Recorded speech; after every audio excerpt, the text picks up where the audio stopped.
อย่าเพิ่งแชร์ที่ยังไม่ชัวร์รอให้ชัวร์แล้วค่อยแชร์อย่าเพิ่งแชร์ที่ยังไม่ชัวร์รอให้ชัวร์แล้วค่อยแชร์อย่าเพิ่งแชร์ที่ยังไม่ชัวร์รอให้ชัวร์แล้วค่อยแชร์อย่าเพิ่งแชร์ที่ยังไม่ชัวร์รอให้ชัวร์แล้วค่อยแชร์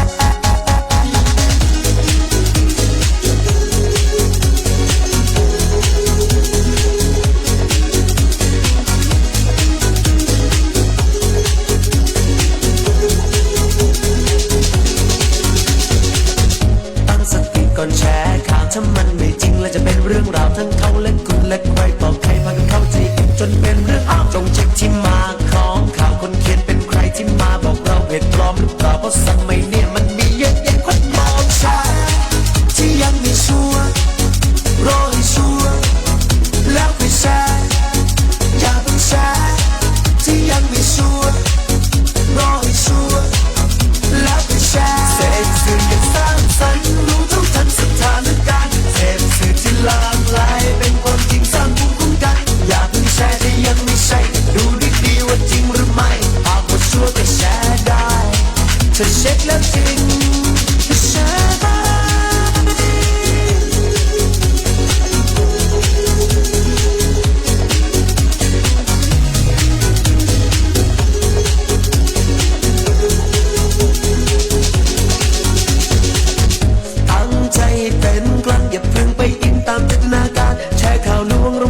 จับต้องเสียค่าปรับจำก็ไม่แสนนานแต่ถ้าเช็คแล้วมันปลอมจงบอกต่อไปนะพี่น้องอย่าไปเชื่อข่าวนี้เราเช็คมันแล้วว่านี่มันข่าวสา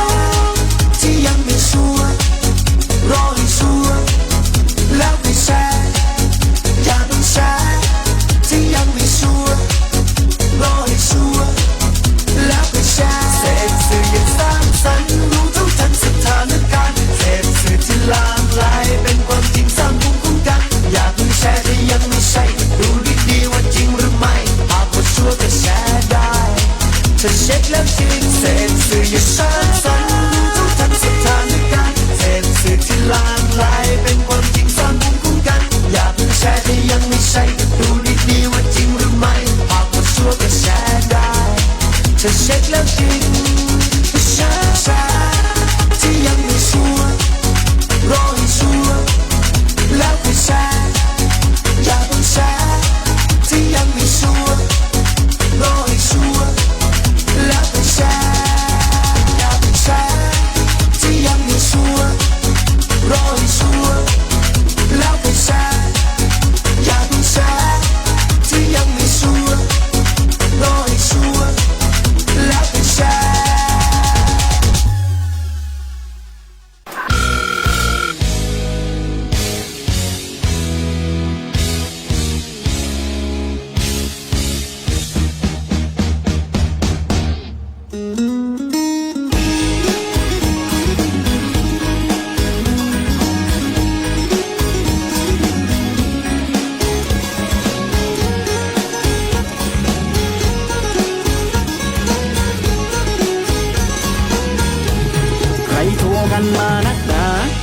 โทรกันมานักหนาบอกเลยน้องจ้าอย่าโอนอย่าโอนระวังจะโดนพวกมิจฉาชีพหากินแบบไหนทางเป็นตำรวจเจ้าหน้าที่หรือ DSI ตั้งสติเอาไว้อย่าเชื่อใครอย่าโอนอย่าโอนอย่าเชื่อใครอย่าโอนอย่าโอน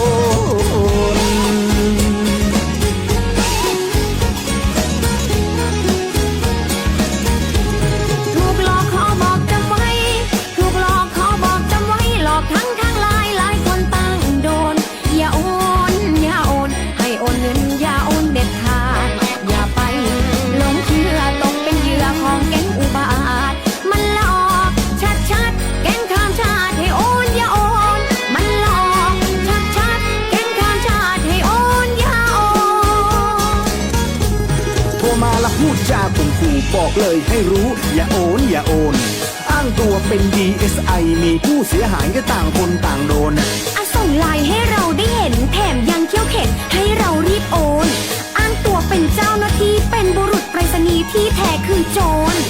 กลัวทำให้ขาดสติจำไว้ดีๆว่าอย่าโอนอย่าโอนจะเป็นใครที่ไหนก็ช่างละบอกเลยอย่างดังว่านี่คือโจรจะอายัดบัญชีตรวจสอบแถมมันยังตอบว่าจะออกหมายค้นทำเป็นจะมาช่วยเหลืออย่าเชื่อเดี๋ยวเป็นเหยื่อโจรทำทีโอนสายให้รัฐปลายเสียงโทรศัพท์คือหัวหน้าโจรเสียเงินแล้วยังเสียใจเสียเงินแล้วยังเสียใจถ้าไม่อยากอับอายอย่าโอนอย่าโอน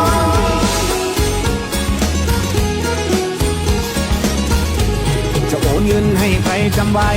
จะโอนเงินให้ใครจำไว้ไม่อยากเสียใจอย่าโอนอย่าโอนตอนนี้มีโจรคอเซ็นเตอร์โทรมาแอบอ้างอย่าไปหลงเชื่อตกเป็นเหยื่อช่วยกันระวังไม่อยากเสียตังค์บอกดังๆอย่าโอนอย่าโอนบอกดังๆอย่าโอนอย่าโอน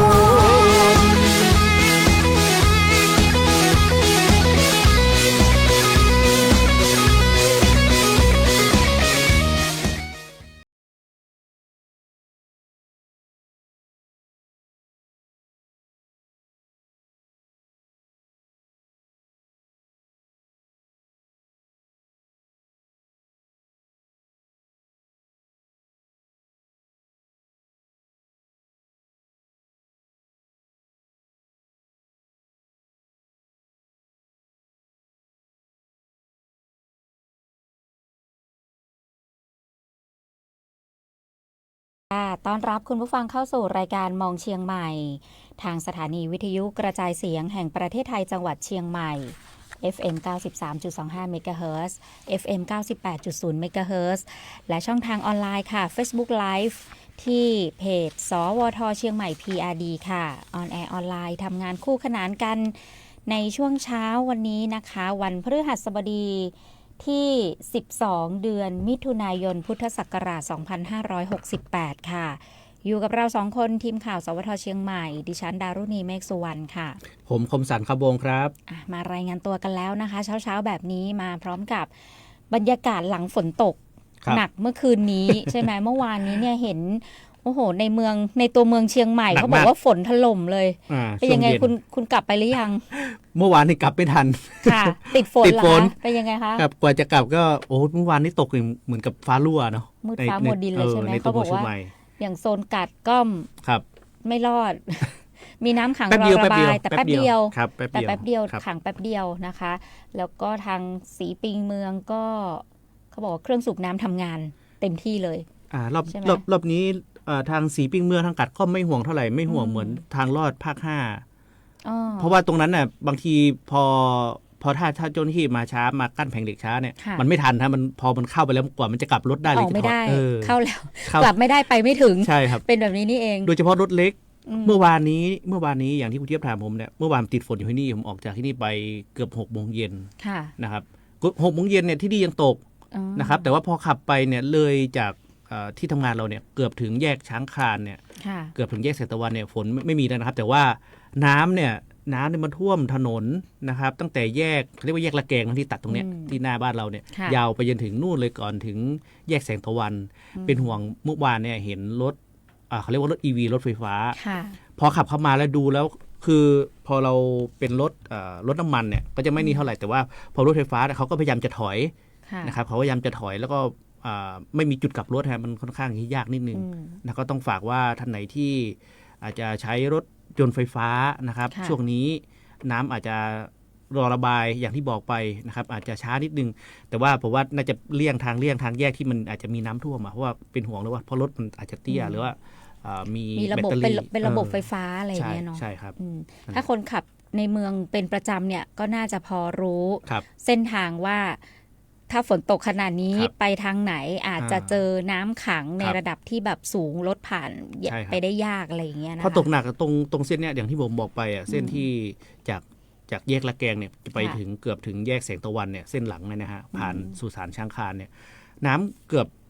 เท่ากับฟุตบาทก็ถือว่าสูงอยู่นะฮะก็เกือบครึ่งล้ออะไรเงี้ยนะครับแต่เมื่อวานนี้ก็เห็นมีรายงานของเจ้าหน้าที่เทศบาลนครเชียงใหม่ก็ลงพื้นที่ทันทีเลยนะหลังจากที่แบบฝนตกกระหน่ำในตัวเมืองเชียงใหม่โดยเฉพาะโซนที่เป็นที่ลุ่มต่ำน้ำท่วมขังซ้ำซากอย่างกัดก้อมเงี้ยแถวโซนหายาอะไรอย่างเงี้ย สีปิงเมืองอะไรเงี้ยคือมันก็มีดราม่าเนาะมีหลายคนที่บอกว่าเอ้าก็ได้เมื่อติดตั้งเครื่องสูบน้ำทำไมน้ำก็คือพอฝนตกเนี่ยมันมาทุกทิศทางอ่ะคุณเจี๊ยบเข้าใจเหมือนลักษณะมันเป็นกลวยอะเนาะน้ำมันก็มาทุกทิศทางแล้วก็เราก็ไปตั้งจุดตรงนี้เหมือนกระทะอ่ะนึกภาพเหมือนกระทะไม่ใช่ว่าฝนตกแล้วมันจะแบบไม่มี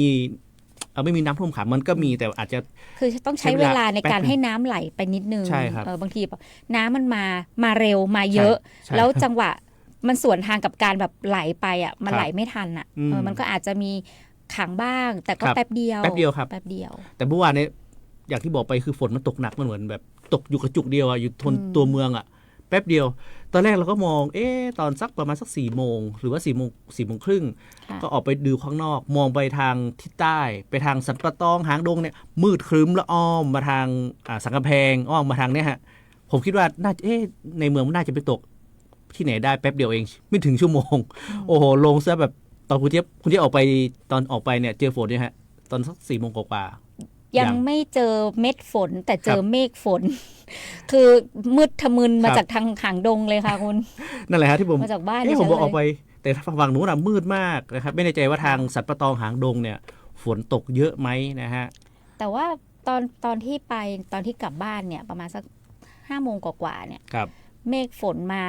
ทางใต้อะนะทางสันปะตองหางดงแต่พอฉันถึงบ้านก็ไม่ค่อยมีนะมันอาจจะพัดไปทางอื่นหรือเปล่าน่าจะผมว่าถ้าตกคุณจะมันอาจจะสวนทางเนาะมันตกแล้วตกเข้ามาในเมืองหรือเปล่าเพราะว่าตอนแรกผมออกไปดูตอน4 โมงกว่าเนี่ยมันมืดครึ้มละอ้อมทางตัวเมืองหมดเลยนะฮะทีนี้อีกหนึ่ง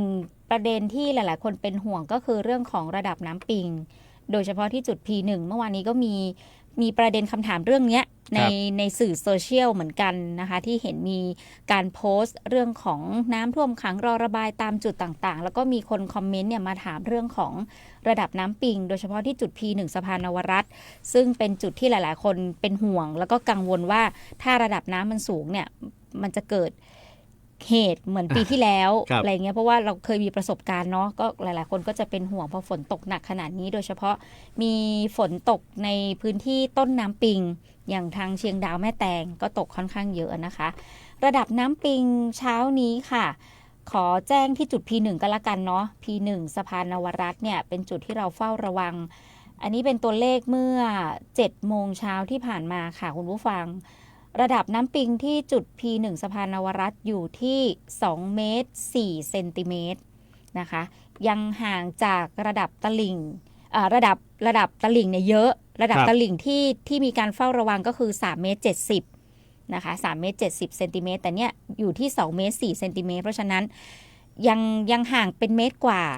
ยังห่างเป็นเมตรกว่าเมื่อวานนี้ผมขับรถกลับบ้านเนี่ยผมก็ชะเง้อดูนะเพราะว่าเมื่อวานนี้วิ่งเลาะน้ำปิงไปถึงทางลอดสะพานป่าตันแต่สังเกตว่าน้ำไหลเชี่ยวแต่ว่าก็ถือว่าต่ำกว่าระดับตลิ่งเยอะนะฮะแต่ว่าเห็นว่าน้ำไหลเชี่ยวอยู่นะฮะน้ำปิงไม่ห่วงแต่จะห่วงก็คือพื้นที่ต้นน้ำพื้นที่ต้นน้ำแล้วก็พวกคลองสาขาที่รับน้ำจากน้ำปิงอย่างคลองแม่ข่าหน้าบ้านดิฉันเนี่ยน้ำขึ้นสูงน้ำขึ้นสูงไม่แน่ใจว่าส่วนหนึ่งมาจากน้ำปิงด้วยแล้วก็มาจากฝนที่ตกเพิ่มลงมาด้วยหรือเปล่าฝนในพื้นที่ด้วยนะคะก็ลำคลองสาขาต่างๆเนาะหน่วยงานที่รับผิดชอบในพื้นที่ที่ดูแลลำคลองสาขาต่างๆนะคะฝากด้วยแล้วกันเรื่องของการเก็บเศษขยะเศษกิ่งไม้นะคะที่มันอยู่ในคลองในลำน้ำนะคะแล้วก็พวกผักตบชวาอะไรต่างๆที่มันจะไปกีดขวางทางไหลของน้ำเนาะช่วงนี้ก็ฝากติดตามแล้วก็ช่วยกันดูแลสักนิดนึงนะคะหรือว่าตะแกรงท่อระบายน้ำหน้าบ้านใครหน้าบ้านมันช่วยกันคนละไม้ละมือบางทีมันช่วงที่ผ่านมาคุณเจี๊ยบหมายถึงว่าพวกฝุ่นพวกอะไรต่างๆพอมันโดนน้ำใช่ไหมมันก็เลยแบบไปแข็งตัวแล้วไปกั้นอยู่ที่ทางท่อระบายน้ำจริงๆใช้ไม้เขี่ยๆนะผมว่าเปิดทางน้ำน้ำก็ไหลแล้วนะเพราะว่าบางทีน้ำมันมาพื้นผิวถนนนะครับมันต้องใช้เวลาแต่ว่าพอใช้ไม้เขี่ยให้มีทรายมีโคลนไหลลงท่อระบายน้ำไปกับน้ำเนี่ยก็จะทำให้ไม่เกิดน้ำท่วมขังบนพื้นผิวจราจรเพราะว่าอย่างที่เราบอกไปเวลาขับรถกลางคืนอะไรอย่างเงี้ยบางทีมันไม่ทันสังเกตนะที่เป็นน้ำที่มันท่วมผิวจราจรเนี่ยขับมาด้วยความเคยชินอะไรอย่างเงี้ยอาจจะทำให้เสี่ยงอุบัติเหตุรถอาจจะนี่แหละครับวิ่งบนน้ำแล้วก็อาจจะสายไปสายมาโดยเฉพาะมอเตอร์ไซค์นะครับมันจะมีอาการคือถ้าขับมาแบบ ความเร็วสูงมากๆแล้วก็มันเหมือน ไม่ได้ เหิน มี น้ำ ชะลอรถมันเหินนะ ใช่ครับ เขาเรียกอะไร บังคับไม่อยู่ เหิน ฮะ น้ำ ใช่ครับ แล้วเราจะคอนโทรลไม่ได้เลย ใช่ครับ เราจะควบคุมรถไม่ได้เลยนะคะ พูดถึงเฝ้าระวังเรื่องของน้ำค่ะมีรายงานน้ำแม่ขานนะคะเริ่มเพิ่มระดับทางอุทยานแห่งชาติออบขานก็ได้มีการเตือนพื้นที่ท้ายน้ำเฝ้าระวังอย่างใกล้ชิดนะคะ อันนี้เป็นรายงานเมื่อ 7 โมงเช้าที่ผ่านมาค่ะสถานการณ์น้ำแม่ขานบริเวณอุทยานแห่งชาติออบขานเริ่มมีระดับน้ำสูงขึ้นหลังฝนตกต่อเนื่องในหลายจุดค่ะโดยทางอุทยานได้รายงานข้อมูลนะคะปริมาณฝนล่าสุดที่วัดได้เนี่ยที่ทำการอุทยานเนี่ย15มิลลิเมตรหน่วยพิทักษ์ที่2ทุ่งเริง45มิลลิเมตรหน่วยพิทักษ์ที่4ห้วยตาด6มิลลิเมตรแล้วก็หน่วยพิทักษ์อื่นๆยังไม่มีข้อมูลรายงานฝนตกนะคะเบื้องต้นทางอุทยานก็ได้มีการแจ้งเตือนพี่น้องประชาชนที่อาศัยในพื้นที่ท้ายน้ำลำน้ำขานโดยเฉพาะในเขตอำเภอสันป่าตองอันนี้รับน้ำจากน้ำขานเต็มๆเลยนะคะให้ติดตามสถานการณ์อย่างใกล้ชิดค่ะแล้วก็เตรียมพร้อมรับมือหากเกิดน้ำป่าไหลหลากนะคะน้ำท่วมฉับพลันซึ่งทางอุทยานแห่งชาติออบขานก็จะอัปเดตสถานการณ์ให้ประชาชนในพื้นที่ได้ทราบต่อเนื่องถ้าหากว่ามีความเสี่ยงเพิ่มขึ้นจะประกาศแจ้งเตือนทันทีเพราะฉะนั้นใครที่อยู่ในพื้นที่โดยเฉพาะเขตสันป่าตองแล้วก็อยู่ใกล้กับลำน้ำขานนะได้รับผลกระทบอยู่เป็นประจำอย่างเงี้ยให้ติดตามสถานการณ์น้ำนะคะแล้วก็ติดตามการแจ้งประกาศเนาะในพื้นที่นะคะการแจ้งประกาศเตือนแล้วก็สำหรับนักท่องเที่ยวหรือว่าใครที่จะไปเที่ยวไปเล่นน้ำหลีกเลี่ยงการลงเล่นน้ำในลำห้วยนะคะแล้วก็อย่าเสี่ยงที่จะเข้าไปใกล้พื้นที่ที่น้ำไหลเชี่ยวอันตรายมากๆช่วงนี้นะคะก็เป็นรายงานจากอุทยานแห่งชาติออบขานนะคะแจ้งเตือนพี่น้องประชาชนค่ะมาดูกันที่เรื่องของพยากรณ์อากาศกันดีกว่านะคะวันนี้12มิถุนายนเป็นวันสุดท้ายเนาะที่มีการแจ้งเตือนเรื่องของฝนตกหนักถึงหนักมากนะคะในจังหวัดทางภาคเหนือซึ่งศูนย์อุตุนิยมวิทยาภาคเหนือก็ได้พยากรณ์อากาศประจำวันค่ะตั้งแต่ 6 โมงเช้าวันนี้จนถึง 6 โมงเช้าวันพรุ่งนี้สภาวะอากาศทั่วไปภาคเหนือมีฝนตกหนักบางแห่งก็เกิดมาจากร่องมรสุมพาดผ่านภาคเหนือและภาคตะวันออกเฉียงเหนือตอนบนประกอบกับมรสุมตะวันตกเฉียงใต้ที่มีกำลังแรงในส่วนของพายุโซนร้อนวูดติปใช่ไหมที่ฉันอ่านถูกเนาะวูดติปบริเวณทะเลจีนใต้ตอนบนคาดว่าพายุนี้จะเคลื่อนผ่านเกาะไหหลำเข้าประเทศจีนตอนใต้ในช่วงวันที่ 13-14 มิถุนายนนี้นะคะขอให้ผู้ที่จะเดินทางไปบริเวณดังกล่าวตรวจสอบสภาพอากาศก่อนออกเดินทางในช่วงวันที่ 13-14 นี้ด้วยนะคะแต่ว่าอุตุบอกว่าพายุนี้จะไม่เคลื่อนเข้าสู่ประเทศไทยนะแต่ก็ไม่แน่แหละเราอาจจะได้รับอิทธิพลห่างพายุเนาะพายุโซนร้อนนี่เขาค่อนข้างจะมีเขาเรียกอะไรมีอิทธิฤทธิ์เหมือนกันนะเหมือนปีที่แล้วคุณที่จำได้ไหมเราแค่โดนห่างเหมือนกันนะโดนห่างใช่ชื่ออะไรนะจำไม่ได้แล้วแต่จำได้ว่ามีพายุมาลูกหนึ่งพายุโซนร้อนนี่แหละเพราะว่ารอบที่แล้วเราก็โดนห่างพายุแบบนี้แหละเชียงใหม่เชียงรายนะครับแบบนะหนักท่วมหนักขนาดนั้นนะคะก็ขอให้พี่น้องประชาชนระวังอันตรายจากฝนตกหนักและฝนที่ตกสะสม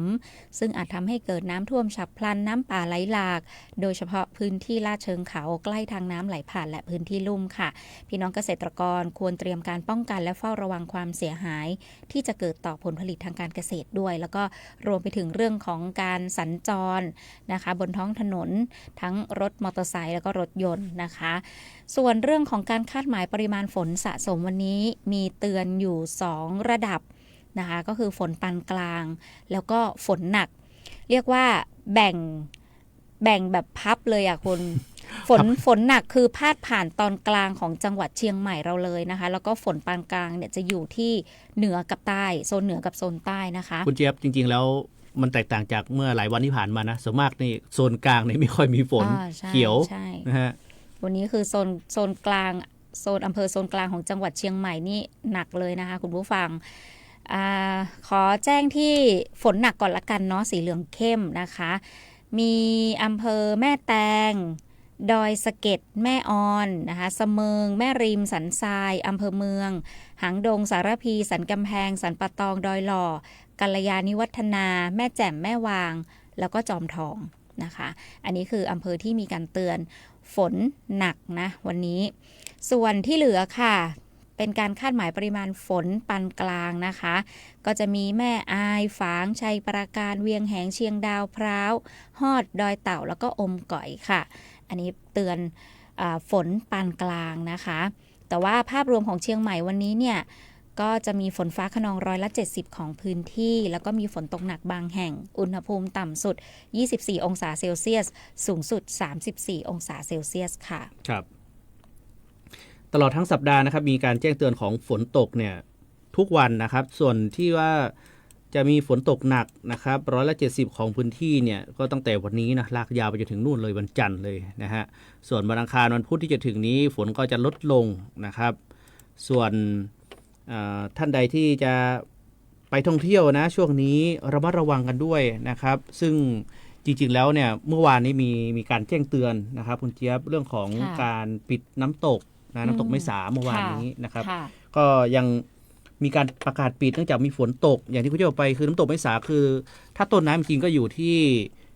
รอยต่อระหว่างแม่ริมกับเสมิงนะครับก็คล้ายๆกับน้ำขานที่จะไหลลงไปทางสันปะตองหางดงอะไรต่างๆนะครับเมื่อวานนี้เนี่ยทางด้านนายธงชัยนาราชนะครับหัวหน้าอุทยานแห่งชาติดอยสุเทพปุยเนี่ย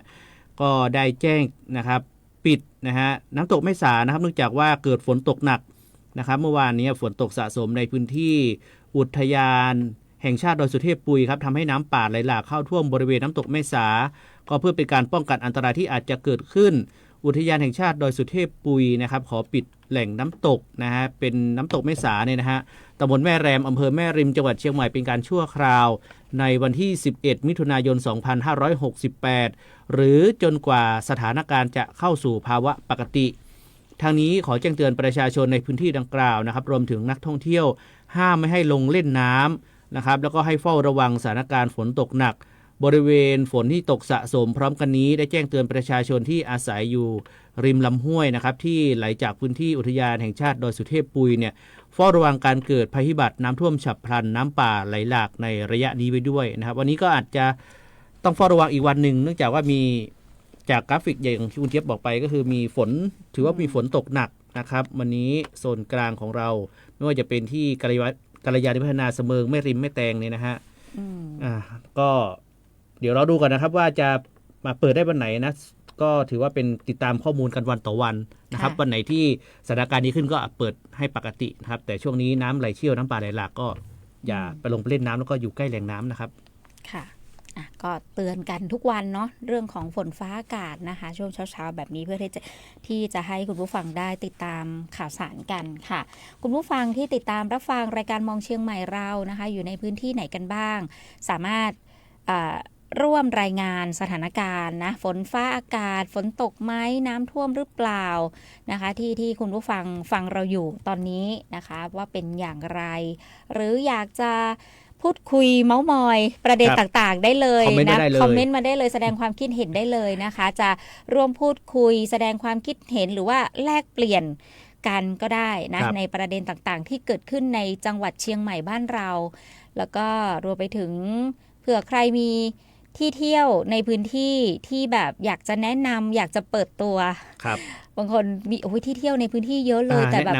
ยังหลายๆคนอาจจะยังไม่รู้จักหรืออยอกจะแนะนำอะไรเงี้ยให้เป็นอันซีนก็ได้นะนะคะพวกคาเฟ่ร้านลึกลับเลยแนะนำได้นะฮะโดยเฉพาะร้านกาแฟพูดถึงร้านกาแฟเนี่ยเดี๋ยวจะมาคุยเรื่องงานกาแฟเมื่อวานใช่ไหมเราไปตะลุยงานกาแฟพ่อหลวงนะคะที่อุทยานหลวงราชพฤกษ์กันมาเมื่อวานนี้ถ้าใครได้มีโอกาสได้ชมไลฟ์สดเมื่อวานเราก็ไลฟ์สดบรรยากาศสดๆให้ดูกันด้วยนะว่าในงานเป็นอย่างไรเดี๋ยวจะได้มาพูดคุยกันนะคะช่วงนี้เราไปจริงๆเนี่ยผมอยากรู้นะไปทักทายคุณผู้ฟังเลยครับเพราะผมอยากรู้นะว่าเมื่อวานเนี่ยดอยสะเก็ดแดงปึ้งลึงแดงแพทย์แล่เนี่ยนะฮะปะลึงแดงปะลึงเนี่ยนะดอยสะเก็ดตกจริงไหมตกหนักไหมเนาะเมื่อวานนี้ที่เราได้คุยกันในช่วงเช้าเมื่อวานมีดอยสะเก็ดแม่ออนเนาะที่สีแดงเข้มใช่ดอยสะเก็ดแม่ออนแล้วก็น่าจะเป็นทางไม่แจ่มครับเมื่อวานถ้าจำไม่ผิด อยากรู้ว่าตกตามที่ ที่เขาได้คาดการณ์หรือเปล่าแดงปะลึ่งมาเลยนะทางทายคุณผู้ฟังค่ะคุณสิรินันท์ค่ะบอกว่าสวัสดีวันพฤหัสบดีดีเจสาวสวยหนุ่มหล่อเสียงเพราะค่ะขอบพระคุณมากเลยค่ะแล้วก็บอกว่าวันนี้ท้องฟ้ามืดครึ้มอยู่นะคะส่งสติกเกอร์มาให้เราด้วยคุณพงศักดิ์ส่งสติกเกอร์มานะคะคุณสุภชัยค่ะบอกว่าสวัสดีครับสุขสันต์วันพฤหัสบดีครับทีมข่าวสวทเชียงใหม่แล้วก็ส่งสติกเกอร์หัวใจมาให้คุณพงศักดิ์บอกว่าสวัสดีครับ2 คนเสียงดีขอบพระคุณค่ะสวัสดีเช่นกันคุณจัญญาทักทายมาสวัสดีค่ะคุณตายมาแล้วนะสายดอยสะเก็ดมาแล้ว1 ท่านบอกว่าสวัสดีดีเจหนุ่มสาวทีมงานและทุกท่านเจ้าวันนี้วันพฤหัสคุณดีเจใส่เสื้อผ้าหลากสีกันนะเจ้าบางทีอาจจะเป็นบางทีเราก็อาจจะใส่ไม่ตรงวันนะเราก็จะแบบเน้นสีมงคล สีมงคลประจำวันอะไรอย่างนี้เหมือนวันที่ผ่านมาวันพุธใช่ไหมเมื่อวานมีคนแซวเราว่าจับวันผิดได้บางทีก็อาจจะสีมงคลใช่ครับประจำวัน อย่าคาดหวังว่าสีเสื้อจะใส่ตรงวันบางทีเราก็ยังจะประกาศวันไปแล้วก็ยังแบบต้องก้มดูเสื้อตัวเองต้องมีปฏิทินด้วยฮะใช่แล้วก็คุณต่ายบอกว่าเช้านี้มีแดดอ่อนๆเมื่อวานเดียวกับบดเดียวกับแดดฝนโปรยอากาศเปลี่ยนดูแลสุขภาพกันเจ้าก็เป็นความห่วงใยจากอสม.นะคะตัวแทนจากดอยสะเก็ดค่ะคุณสุคนค่ะสวัสดีเจ้าสันปะตองอากาศแดดบดสลับกันเจ้าแปลด้วยคุณบทแปลว่าครึ้มเพื่อคนที่อยู่ต่างจังหวัดอาจจะไม่รู้อาจจะฟังแล้วคืออะไรคือบทเหมือนแบบบทหมูบดหรือเปล่าไม่ใช่นะไม่ใช่นะบทมืดครึ้มฟ้าครึ้มฝนประมาณนี้นะคะแล้วก็คุณต่ายบอกว่าช่วยแชร์เจ้าขอบพระคุณมากเลยค่ะ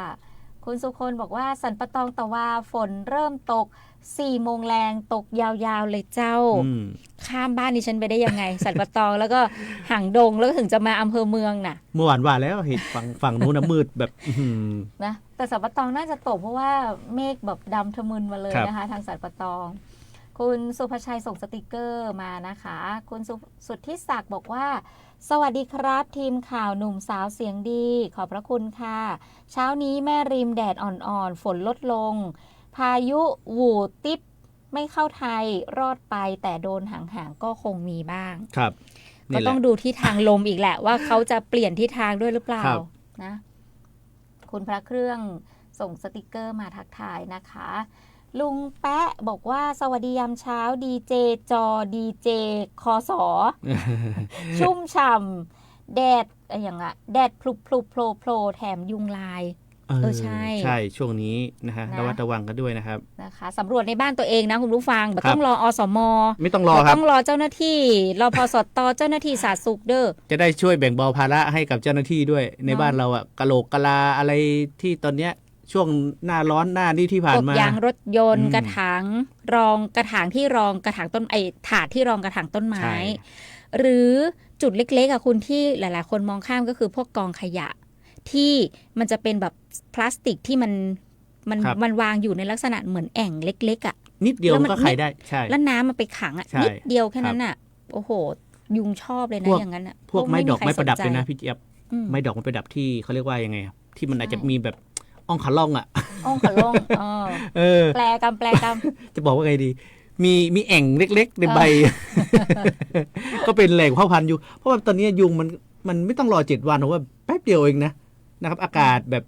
เดี๋ยวฝนเดี๋ยวร้อนเนี่ยเดี๋ยวแป๊บเดียวเองเดี๋ยวก็เป็นลูกยุงแล้วก็ออกมาบินละยิ่งโดยเฉพาะกลางวันนะเพราะว่ายุงลายเขาออกหากินกลางวันกลางวันนี้จะเยอะมากโดยเฉพาะเนี่ยผมบอกว่าวัดโรงเรียนนะครับที่เป็นเขาเรียกว่าเป็นพื้นที่สาธารณะที่แบบใช้ร่วมกันนะครับ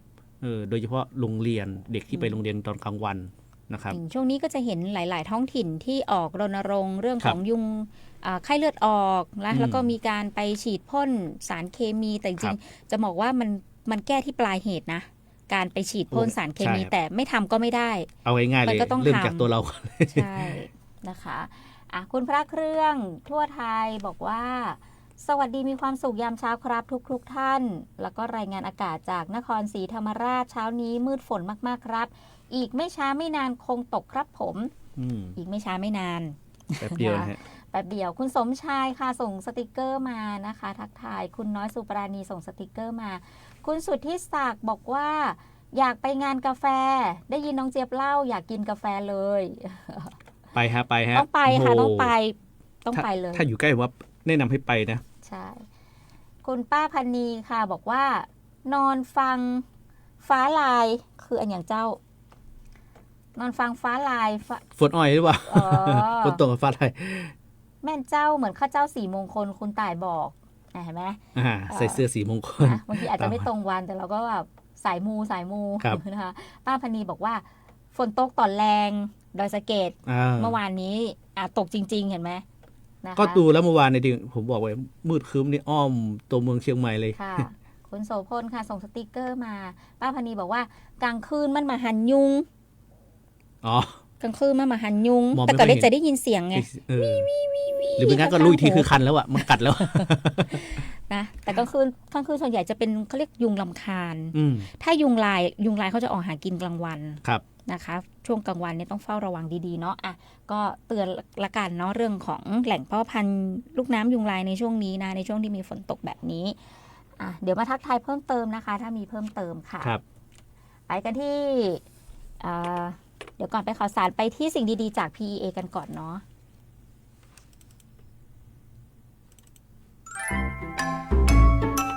ช่วงสิ่งดีๆจาก PEA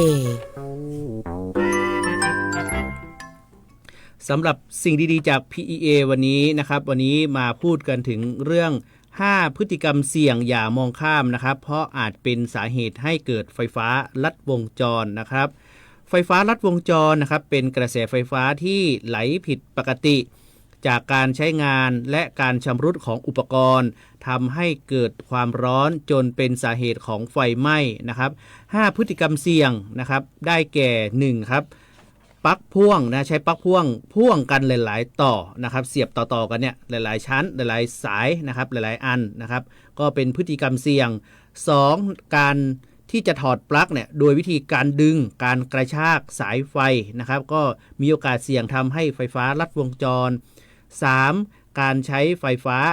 การใช้อุปกรณ์ไฟฟ้าเกินกำลังนะครับ4เครื่องใช้ไฟฟ้าเกินอายุนะครับอายุเกินใช้งานเกินนะครับหลาย10ปีนะครับต้องให้ช่างนะครับหรือว่าเจ้าหน้าที่การไฟฟ้าหรือว่าช่างที่ชำนาญงานตรวจสอบนะครับก่อนการใช้งานนะครับแล้วข้อสุดท้ายครับวางเครื่องใช้ไฟฟ้าใกล้แหล่งน้ำก็มีโอกาสเสี่ยงที่จะทำให้เกิดไฟฟ้าลัดวงจรทีนี้ถ้าเกิดไฟฟ้าลัดวงจรเราจะทำยังไงดีครับ1นะฮะก็คือตัดกระแสไฟฟ้าก่อนนะครับไม่ว่าจะเป็นเอาเบรกเกอร์ลงหรือว่าสับคัทเอาท์ลงนี่นะฮะ2นะครับติดต่อช่างไฟฟ้าหรือโทรแจ้งได้ที่1129 PEA Contact Center ตลอด24ชั่วโมงนะครับอันนี้ก็เป็น5พฤติกรรมเสี่ยงใครนะฮะที่มีพฤติกรรม1ใน5นี้นะฮะก็ควรจะเปลี่ยนแปลงแล้วก็ตรวจสอบอุปกรณ์ไฟฟ้านะครับโดยเฉพาะช่วงนี้ช่วงหน้าฝนนะครับตรวจเช็คอุปกรณ์ไฟฟ้าให้ดีแล้วก็ก่อนออกจากบ้านนะครับปิดนะครับไม่ว่าจะเป็นไฟนะครับที่ไม่ได้ใช้งานนะครับแล้วก็ลงเบรกเกอร์นะครับอุปกรณ์ที่ไม่ได้ใช้งานนะครับเพื่อความปลอดภัยท่านที่อาจจะไม่มีผู้สูงอายุอยู่บ้านหรือแม้แต่จะมีผู้สูงอายุอยู่บ้านก็แล้วแต่นะครับควรป้องกันก่อนออกจากบ้านนะครับเรื่องฟ้าเรื่องฝนนะคะเขาไม่ค่อยถูกโฉลกกับกระแสไฟฟ้าสักเท่าไหร่นะคะก็ต้องระวังกันด้วยค่ะ 8:42 นาทีค่ะคุณผู้ฟังมากันที่งานเมื่อวานนี้นะที่เราไปตะลุยกันมานะคะสำหรับงานกาแฟพ่อหลวงสู่ความยั่งยืน Royal Coffee BCG to SDG นะคะที่ทางมูลนิธิโครงการหลวงร่วมกับสถาบันวิจัยและพัฒนาพื้นที่สูงองค์การมหาชนกรมวิชาการเกษตรและสำนักงานพัฒนาการวิจัยการเกษตรองค์การมหาชนค่ะร่วมกันจัดงานนี้ขึ้นนะคะเมื่อวานนี้เป็นวันแรกแล้วก็งานก็จะจัดไปจนถึงวันที่15มิถุนายนนี้ที่อุทยานหลวงราชพฤกษ์ค่ะโดยพลเอกกัมปนาท รุดดิษฐ์องคมนตรีค่ะเลขาธิการและประธานกรรมการบริหารมูลนิธิโครงการหลวงเป็นประธานเปิดงานนะคะเปิดงานไปเมื่อวานนี้พร้อมทั้งท่านได้ปาฐกถาพิเศษในหัวข้อ การสืบสารรักษาต่อยอดการพัฒนาพื้นที่สูงอย่างยั่งยืนกาแฟอาราบิก้าพืชเศรษฐกิจทางเลือกของโครงการหลวงค่ะโดยได้ท่านองคมนตรีได้กล่าวถึงความสำคัญของกาแฟอาราบิก้าในฐานะพืชพระราชทานที่ช่วยสร้างรายได้มั่นคงแก่เกษตรกรบนพื้นที่สูงควบคู่ไปกับการอนุรักษ์ทรัพยากรธรรมชาติตามหลักไม้3อย่างประโยชน์4อย่างนะคะตามพระราชดำริของพระบาทสมเด็จพระเจ้าอยู่หัวรัชกาลที่9นะคะพร้อมมุ่งสู่การพัฒนาอย่างยั่งยืนตามแนวทาง BCG แล้วก็ยังสอดคล้องกับเป้าหมายการพัฒนาที่ยั่งยืนของสหประชาชาติหรือว่า UNSDG ด้วยค่ะซึ่งมูลนิธิโครงการหลวงค่ะได้มีการส่งเสริมการปลูกกาแฟให้แก่เกษตรกรเนี่ยจำนวน 5,852 ครัวเรือนนะคะไม่น้อยเลยแล้วก็มีพื้นที่ปลูกกาแฟเนี่ย 56,121 ไร่สร้างผลผลิตได้กว่า 5,000 ตันต่อปีค่ะทำให้เกิดรายได้หมุนเวียนในชุมชนเนี่ยรวม 200-250 ล้านบาทต่อปีเลยนะคะแล้วก็ยังมีการพัฒนาอุตสาหกรรมกาแฟแปรรูปที่มีมูลค่ากว่า 34,000 ล้านบาทเรียกว่าสร้างเครือข่ายธุรกิจร้านกาแฟโรงคั่วแล้วก็วิสาหกิจชุมชนทั่วประเทศเลยนะไม่ใช่แค่ในภาคเหนือเท่านั้นแล้วก็ยังสร้างมูลค่าเพิ่มผ่านการแปรรูปเป็นกาแฟเกรดพิเศษส่งออกสู่ตลาดต่างประเทศอย่างเช่นญี่ปุ่นแล้วก็ยุโรปด้วยนะคะสำหรับงานเมื่อวานนี้ก็มีกิจกรรมที่น่าสนใจมากมายเลยค่ะคุณผู้ฟังมีนิทรรศการเฉลิมพระเกียรติค่ะมีนิทรรศการผลสำริดและการพัฒนาธุรกิจอุตสาหกรรมกาแฟอาราบิก้ามีบูธแสดงสินค้าจากหน่วยงานทั้งของภาครัฐภาคเอกชนนะคะมีเวทีเสวนาแลกเปลี่ยนเรียนรู้แล้วก็สร้างเครือข่ายการผลิตการตลาดแล้วก็ธุรกิจกาแฟระหว่างเกษตรกรภาครัฐและภาคเอกชนมีการประกวดเมล็ดกาแฟคุณภาพรวมไปถึงการแข่งขันทักษะและความสามารถของบาริสต้ามีจำหน่ายอาหารนะคะจากร้านค้าสวัสดิการมูลนิธิโครงการหลวงในหลายๆที่ของจังหวัดเชียงใหม่ด้วยก็มาออกร้านเครื่องดื่มผลิตภัณฑ์จากกาแฟนะคะเยอะแยะมากมายเลยค่ะคุณผู้ฟังโอ้โหเมื่อวานนี้เรียกว่าไปแล้วตั้งแต่เดินเข้าไปในห้องเลยนะคุณคมสันกลิ่นกาแฟคือหอมเตะจมูกดิฉันมากนะเมื่อวานนี้แบบเมื่อวานนี้เราก็แวะเมื่อวานนี้ก็แวะหลายบูธนะใช่นะครับแล้วก็ใจง่ายสู้ด้วยสิเขายื่นให้ก็ชิมแต่จริงๆคุณเจี๊ยบหนึ่งอย่างเลยปกติผมไม่กินกาแฟคั่วอ่อนเพราะกาแฟคั่วอ่อนเนี่ยรสชาติอาจจะเปรี้ยวใช่ไหมแต่เมื่อวานนี้ทุกบูธที่ให้เราชิมสุดมากนะจะเป็นคั่วอ่อนหมดเลยแต่ไม่เปรี้ยวเพราะว่าคือถ้าคั่วเข้มชิมคั่วเข้มทุกบูธนี่ก็อาจจะไม่ต้องนอนกันได้เมื่อวานนี้คั่วอ่อนนะครับแล้วก็เราก็แวะกันทุกบูธเลยนะครับใช่ก็จะได้ชิมแทบจะทุกบูธนะเพราะทุกบูธนี่อาจจะไม่ไหวนะคะแต่รสชาติดีจริงๆท่านใดที่อาจจะไม่ได้ไปนะครับไปดูไลฟ์ย้อนหลังเราได้นะเมื่อวานที่เราไปแวะทุกบูธเขาก็มีการแนะนำนะว่าแต่ละที่อย่างดอยสะเก็ดเนี่ยของเทพเสด็จเป็นยังไงรสชาติเป็นยังไงแต่ละบูธคุณเจี๊ยบก็สัมภาษณ์ไปเขาก็โชว์เรื่องของโดดเด่นของแต่ละความโดดเด่นของแต่ละที่ใช่ก็เมื่อวานนี้ที่มีหลายจังหวัดนะเมื่อวานหลายจังหวัดไม่ใช่มีแค่เชียงใหม่นะมีอย่างเทพเสด็จขึ้นชื่ออยู่แล้วเป็นกาแฟ GI ของเชียงใหม่เรานะคะเทพเสด็จก็มาน่านใช่ไหมคุณน่านก็มีครับน่านก็มีเชียงรายนี่มาเยอะมาเยอะครับเพราะว่าโอ้โหเขาเป็นแหล่งปลูกกาแฟหลายดอยเลยนะวาวีดอยช้างวาวีนะครับเมื่อวานนี้ที่มาน่านมีน่านมีแม่ฮ่องสอนแล้วก็ดอยอะไรฉันจำชื่อไม่ได้เขาบอกไปสัมภาษณ์เขาอยู่ ที่อยู่เขาบอกว่าอยู่ตรงกลางระหว่างดอยช้างกับอะไรนะอยู่ดอยวาวีเขาบอกอยู่ดอยตำบลเดียวกันแต่คนละหมู่บ้านใช่ไหมตำบลเดียวกันคนละหมู่บ้านนะครับที่วาวีแล้วก็มีจากลำปางนะคะที่ไปพูดคุยกันแล้วมีจากจีนมาด้วยคนเมื่อวานนี้จากจีนอยู่นานเนาะเราก็พยายามจะไปสื่อสารไปคุยกับเขาแต่คุยกันคนละภาษาเราก็ไม่เข้าใจเราก็เข้าใจว่าน่าจะเป็นของเฉพาะประเทศไทยฮะเมื่อวานเรียกว่าเป็นความร่วมมือแล้วก็มีการพัฒนาในเรื่องของอุตสาหกรรมกาแฟนอกจากจะมานำเสนอมาพรีเซนต์กาแฟแล้วเนี่ยยังเขาเรียกว่า business matching ได้ด้วยเพราะว่า ผู้ประกอบการธุรกิจร้านกาแฟต่างๆที่เขาสนใจอยากจะมาหาวัตถุดิบกาแฟคุณภาพก็สามารถมาหาได้ในงานนี้นะคะสำหรับใครที่เปิดร้านกาแฟอยู่อยากจะแบบได้เมล็ดกาแฟคุณภาพมาที่งานนี้ได้เลยก็คือเป็นของเกษตรกรโดยตรงเมื่อวานนี้มีร้านหนึ่งที่เราติดใจตัวกระหมีชื่อน่ารักจากลำปางชื่อร้านตัวกระหมีก็มาจากชื่อเจ้าของนั่นแหละใช่ครับคุณพี่ผู้ชายชื่อตัวคุณพี่ผู้หญิงชื่อหมีก็แบบจังหวะนะ ก็ได้มาเป็นชื่อร้านน่ารักนะคะก็ไปกันได้นะคะพูดถึงสถานการณ์กาแฟนะให้คุณผู้ฟังได้ทราบสักนิดหนึ่งว่าภาคเหนือเราเนี่ยรู้ไหมว่าพื้นที่ภาคเหนือเราเนี่ยเป็นแหล่งปลูกกาแฟที่เยอะที่สุดในประเทศไทยใช่ครับโดยเฉพาะเพิ่งรู้นะโดยเฉพาะสายพันธุ์อาราบิก้าเพราะว่าเป็นสายพันธุ์ที่ปลูกได้ดีในพื้นที่ภาคเหนือนะคะในแบบที่ราบสูงนะคะพื้นที่สูงต่างๆซึ่งภาคเหนือเราเนี่ยสามารถผลิตกาแฟอาราบิก้าเนี่ยปีหนึ่งนะ 1641 ตันคูณ 1,000 กิโลเข้าไปคนปีหนึ่งเราได้เท่าไหร่เยอะมากเราปลูกอาราบิก้าเยอะกว่าโรบัสต้าแต่ก็ไม่ได้หมายความว่าโรบัสต้าเราจะไม่มีก็มีเหมือนกันก็มีอยู่2 สายพันธุ์ใช่ไหมที่นิยมปลูกในประเทศไทยเรามีอาราบิก้ากับโรบัสต้าใช่ค่ะโรบัสต้าเรามีผลผลิตอยู่ที่ประมาณ644 ตันสำหรับภาคเหนือนะคะแต่ถ้าไปดูของภาคใต้ซึ่งเขาปลูกโรบัสต้าเป็นหลักเนาะเพราะว่าเป็นสายพันธุ์ที่จะปลูกได้ดีในดินทางภาคใต้ก็มีผลผลิตปีหนึ่งเนี่ยประมาณ 6,000 กว่าตันนะคะอันนี้ก็เป็นข้อมูลแต่ก็ไม่ได้มีแค่ภาคเหนือกับภาคใต้เท่านั้นนะที่ปลูกกาแฟปลูกแต่ว่าที่เยอะสุดเนี่ยของเรา เยอะสุดเลยภาคเหนือใช่ค่ะภาคอื่นๆก็ปลูกกาแฟเหมือนกันแต่ถ้าพูดถึงปลูกเยอะที่สุดแล้วก็มีคุณภาพที่เทียบเท่ากับต่างประเทศเลยนะคุณภาพไม่ด้อยกว่าที่ไหนเลย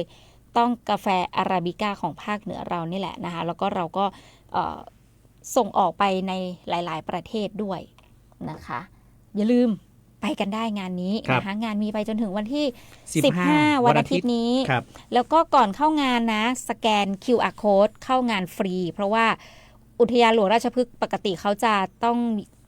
เสียบัตรผ่านเนาะมีค่าบัตรผ่านประตูแต่ถ้าเราสแกนลงทะเบียนแล้วก็แจ้งที่เจ้าหน้าที่หน้างานนะคะว่ามาร่วมงานกาแฟเนาะก็เข้างานฟรีได้เลยนะคะซึ่งก็ถือว่าเป็นอีกหนึ่งงานที่น่าสนใจนะคะอยากจะเชิญชวนคอกาแฟเนี่ยพลาดไม่ได้เลยจริงๆแน่นอนมีร้านดังๆไม่ได้มีแค่แบบวิสาหกิจชุมชนมาเท่านั้นนะร้านดังๆก็มาหมดเลยอเมซอนพันไทยอินทนินนะคะมาหมดขออนุญาตเอ่ยชื่อนะแล้วก็ดอยช้างที่เป็นร้านกาแฟดอยช้างเนี่ยดอยคำเนี่ยมาหมดเลยฮะของการหลวงก็บูธใหญ่นะเมื่อวานนี้มีเขาเรียกนอกจากคอกาแฟแล้วผมว่าคอชาเขียวก็ไม่ควรพลาดนะพวกมัทฉะอะไรต่างๆเมื่อวานนี้ใช่ภาคเหนือเราก็เป็นแหล่งแบบปลูกชาชั้นดีเหมือนกันนะคะนอกจากกาแฟแล้วร้านค้าที่เป็นร้านค้าในโครงการหลวงหลายๆที่ก็มาออกบูธจำหน่ายอาหารด้วยอย่าบอกว่าเมนูของเขาแบบเมนูเขาเรียกว่า recommend ใช่ครับเมนูขึ้นชื่อของแต่ละที่เนาะครับผมอย่างอินทนนท์ก็จะมีปลาเท้าหากินยากนะปลาเท้าครับหากินยากมีขายเฉพาะโครงการหลวงเท่านั้นใช่ครับของทุ่งเริงก็มีทุ่งเริงหรือทุ่งเรานะเมื่อวานนี้ที่ไปทุ่งเริงนะครับมีน้ำกุหลาบน้ำกระเจี๊ยบอะไรต่างๆนะครับน้ำสมุนไพรผสมผสานค่ะไปกันได้นะคะถึง15ในก็ขายของแล้วผมพาไปต่อเลยงานนี้นะครับไม่พลาดไม่ได้แต่จริงๆจัดแค่3วันเองนะครับสำหรับงานเรื่องของงานวันมะม่วงและของดีเมืองเชียงใหม่ครั้งที่14นะครับก็ทางเกษตรจังหวัดเชียงใหม่ก็ขอเชิญชวนนะครับร่วมงานนี้นะครับซึ่งงานเนี่ยมีตั้งแต่วันที่11ก็คือเมื่อวานนี้เป็นวันแรกนะครับถึงวันที่13นะถึงวันศุกร์วันพรุ่งนี้นะครับบริเวณสวนอบจ.ด้านหลังศูนย์ราชการจังหวัดเชียงใหม่นะครับภายในงานก็จะมีการประกวดมะม่วงสายพันธุ์ต่างๆนะครับแล้วก็การแปรรูปผลผลิตมะม่วงการออกร้านจำหน่ายสินค้าการแสดงสินค้าของกลุ่มวิสาหกิจชุมชนผู้ปลูกมะม่วงและก็เครือข่ายชมรมผู้ปลูกมะม่วงจังหวัดเชียงใหม่นะครับซึ่งเมื่อวานนี้เนี่ยสร้างความมือฮามากนะเมื่อวานนี้มีการประกวดเรื่องของ มะม่วงสายพันธุ์ต่างๆซึ่งมะม่วงที่มีขนาดใหญ่ที่สุดเมื่อวานเนี่ยน้ำหนัก2กิโล 2.68 กิโลกรัมคือ2กิโลกว่าเกือบ3กิโลนะฮะแล้วก็เมื่อวานนี้มีประกาศมอบประกาศนียบัตรด้วยซึ่งจริงๆแล้ววันนี้เดี๋ยวทีมข่าวจะไปติดตามวันนี้เป็นพิธีเปิดวันนี้มีพิธีเปิดวันนี้ในช่วงเวลา 11 นาฬิกาเขาจะเปิด 11 นาฬิกาแต่ว่าเราอาจจะต้องไปก่อนอะไรเงี้ยเดี๋ยวไปดูบรรยากาศว่างานมะม่วงเป็นยังไงนะใครอยากรู้ว่ามีมะม่วงอะไรน่าสนใจจะพาไปดูวันนี้จะมีการประกวดส้มตำลีลาด้วยนะฮะแล้วก็มีเรื่องของการแสดงทางวัฒนธรรมนะครับแล้วก็สามารถที่จะไปอุดหนุนนะครับผลผลิตจากเกษตรกรชาวสวนมะม่วงไม่ว่าจะเป็นผลผลิตมะม่วงต้นพันธุ์นะครับสายพันธุ์ต่างๆนะครับรวมถึงมีลิ้นจี่ลิ้นจี่จักรพรรดิ GI นะครับที่เกษตรจังหวัดเชียงใหม่เนี่ยถือว่าไปยกสวนจากฝางแล้วก็แม่อายเนี่ยมาไว้ที่เชียงใหม่นะครับที่สวนอบจ.เชียงใหม่แล้วก็มีแบบเป็นแพ็กเกจให้ด้วยแล้วก็มีรายชื่อแต่ละสวนที่ได้รับการรับรองจากเกษตรจังหวัดเชียงใหม่ว่าได้รับมาตรฐานสามารถที่จะส่งนะครับเราสามารถที่จะส่งไปให้เพื่อนฝูงญาติพี่น้องต่างๆนะครับต่างจังหวัดได้เขาก็มีแบบแพ็คให้แพ็คละ5กิโลนะครับ1กล่อง5กิโลกิโลละกล่องละ250 บาทนะครับซึ่งเป็นลิ้นจี่จักรพรรดิไปอุดหนุนชาวสวนกันได้นอกจากนี้ก็จะมีเรื่องของมะไฟนะครับเรื่องของเสื้อผ้าเครื่องนึ่งห่มนะครับก็สามารถที่จะไปชิมไปแชะนะไปช็อปกันได้นะครับซึ่งปีนี้เนี่ยจริงๆราคาลิ้นจี่นะพันธุ์จักรพรรดิเนี่ยก็ถือว่าไม่แพงมากนะครับซึ่งราคาถ้าหน้าสวนเนี่ยปัจจุบันก็อยู่ที่กิโลกรัมละ32 บาทเองถ้าไปซื้อที่หน้าสวนนะหน้าสวนนะครับก็ไปที่ก็ต้องไปที่ฝางกับแม่อายนะครับพื้นที่ที่ปลูกเยอะที่สุดแต่ว่าตอนนี้เราทางเกษตรจังหวัดเชียงใหม่เนี่ยยกมาไว้ที่สวนอบจ.นะครับรวมไปถึงหน้าโรงแรมสมัยรัตนาก็มีนะครับไปเลือกซื้อกันได้นะครับไปอุดหนุนเกษตรกรกันได้หรือว่าท่านใดที่จะต้องการที่จะเขาเรียกว่าพรีออเดอร์สั่งนะครับก็สามารถที่จะสั่งได้นะครับที่เบอร์081นะครับ4064414นะครับ081 4064414ติดต่อสอบถามก่อนได้นะครับแล้วก็จะรับลิ้นจี่เนี่ยในวันที่รับก็คือวันที่20มิถุนายนนะครับ2568บริเวณตลาดเกษตรกรนะครับส่วนผู้บริโภคหรือว่าเราที่จะไปชิมไปช็อปเนี่ยก็ไปเองได้นะครับที่ภายในงานวันมะม่วงนะครับแล้วก็ของดีเมืองเชียงใหม่นะครับครั้งที่14ตั้งแต่วันที่11ถึง13มิถุนายนนะครับที่สวนอบจ.ด้านหลังศูนย์ราชการจังหวัดเชียงใหม่ครับเชิญชวนนะฮะไปอุดหนุนไปคือเส้นคันคลองไปได้2ที่ไปงานมะม่วงก่อนก็ได้แล้วค่อยไปงานกาแฟหรือใครใส่ใต้ไปงานกาแฟแล้วงานมะม่วงนะได้หมดก็วิ่งเลาะคันคลองมาเรื่อยๆใช่ครับนะคะเขาบอกอะไรนะลูกเดียวนี่2กิโลครึ่งเลย2กิโลครึ่ง2ครึ่งกว่าๆนะ 2.68 กิโลกรัมเราไปซื้อมะม่วงแบบ3ลูก1กิโล2ลูก1กิโลแล้วก็ว่าใหญ่แล้วนะครับอันนี้แค่ลูกเดียว2กิโลครึ่งคุณผู้ฟังใหญ่มากฮะต้องไปดูแล้วก็ยังมีแบบมะม่วงแปลกๆด้วยใช่ไหมมีมะม่วงคือมะม่วงแฟนซีคุณเจี๊ยบหลากหลายสายพันธุ์นะครับมะม่วงที่ภาพที่เขาถ่ายมาอันนี้เป็นมะม่วงแปลกมะม่วงแปลกอันนี้จะเป็นมีประกวดมะม่วงแปลกนะครับมะม่วงยักษ์นะฮะมะม่วงแฟนซีนะครับแล้วก็วันนี้ช่วง11 นาฬิกาก็จะมีท่านรองผู้ว่าราชการจังหวัดเชียงใหม่นะจะไปเปิดงานวันนี้ด้วยนะครับใช่นอกจากจะไปหาซื้อมะม่วงคุณภาพแล้วยังไปเขาเรียกอะไรไปชมไปเอาความรู้เกี่ยวกับเรื่องของมะม่วงแฟนซีของเชียงใหม่หลายๆคนไม่รู้ว่าเชียงใหม่เราเป็นแหล่งปลูกมะม่วงแฟนซีที่มีคุณภาพแล้วก็เยอะที่สุดแหล่งหนึ่งของประเทศไทยเลยนะคะนะไปเอาความรู้กันได้เขาก็มีบูธเรื่องให้ความรู้นะครับไม่ว่าใครที่จะไปชอบเรื่องอย่างที่บอกไป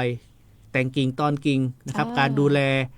ยังไงให้มีผลดกดูแลเรื่องแมลงอะไรต่างๆในช่วงที่ก่อนเก็บเกี่ยวนะฮะค่ะ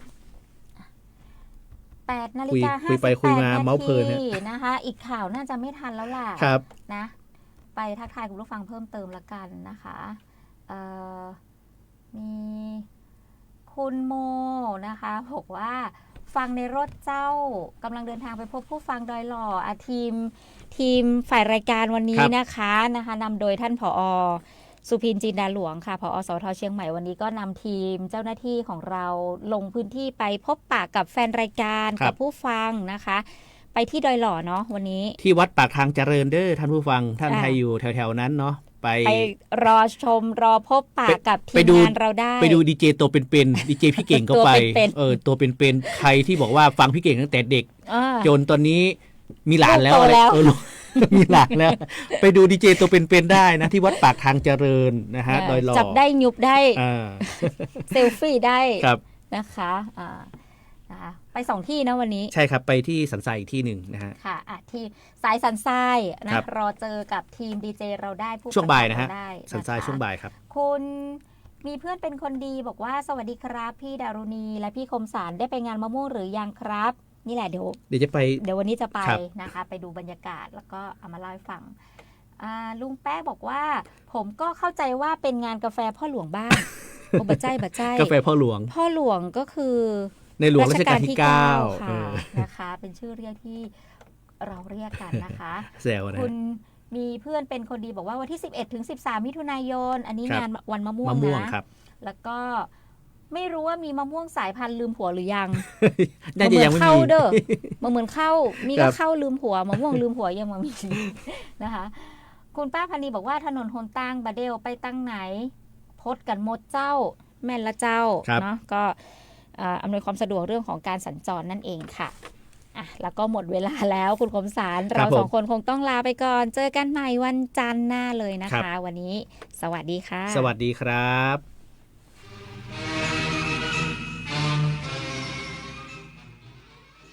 รับฟังข่าวต้นชั่วโมง 9 นาฬิกากับชลธรจันยาครับผู้อำนวยการองค์การบริหารการพัฒนาพื้นที่พิเศษเพื่อการท่องเที่ยวอย่างยั่งยืนยันโครงการก่อสร้างกระเช้าไฟฟ้าภูกระดึงเปิดรับฟังความคิดเห็นอย่างรอบด้านอีกสักครู่กลับมาติดตามรายละเอียดครับ